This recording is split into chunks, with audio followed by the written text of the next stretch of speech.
દરેક કન્ટ્રીનું પોતાનું કલ્ચર અને ટ્રેડિશનલ હોય છે, જ્યારે બીજાથી ટોટલી ડિફરન્ટ એવા ફ્રેન્ચ કલ્ચર પોતાની લેંગ્વેજ અને કમ્યુનિકેશન માટે ખૂબ જ વખણાય છે.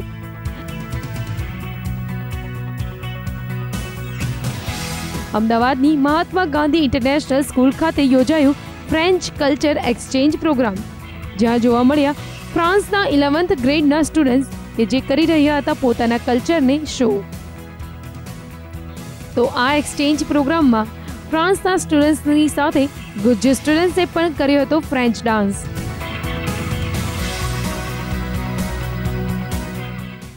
અમારી school Mahatma Gandhi international school અને પેરિસમાં લીસે ઇન્ટરનેશનલ સ્કૂલ સાથે અમારે છેલ્લા 6 વર્ષથી એડ્યુકેશનલ અને કલ્ચરલ એક્સચેન્જ ચાલે છે. એટલે અમારા છોકરાઓ ત્યાં જાય, 15 છોકરાઓ અને 2 ટીચરો, અને ત્યાંથી 15 છોકરાઓ અને 3 ટીચરો અહીંયા આવે. એટલે આપણી રહેણી કરણી, આપણું ખાવાનું પીવાનું, આપણા જાત જાતના જે બધા સાંસ્કૃતિક વસ્તુઓ છે, હેરિટેજની વસ્તુઓ છે, બધું અમે એ લોકો સાથે બધી આપલે કરીએ ફેમિલી સાથે. તો this was not limited to only dance, but French students અહીંયા એક રેપ સોંગ પણ ગાયું હતું, જેમાં તમામ લોકોએ તાલ પુરાવ્યો હતો. તો સ્ટુડન્ટ્સને આ ઉપરાંત ઘણી ફ્રેન્ચ કલ્ચર વિશે માહિતી પણ મેળવી હતી અને ફ્રેન્ચના લોકોને અહીંયા ભારતના કલ્ચર અને ટ્રેડિશનલ વિશે પણ બધી જાણકારી આપવામાં આવી હતી.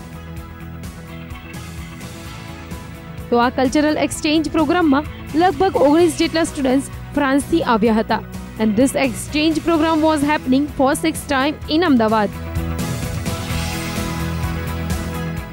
Attempt and our try to show a little bit of what we do and our culture and bring it here for the students who can't come to France. That is a traditional country rural dance. There isn't a particular name to it, but it's something that is done at weddings and at festivities that happen in more rural parts of France.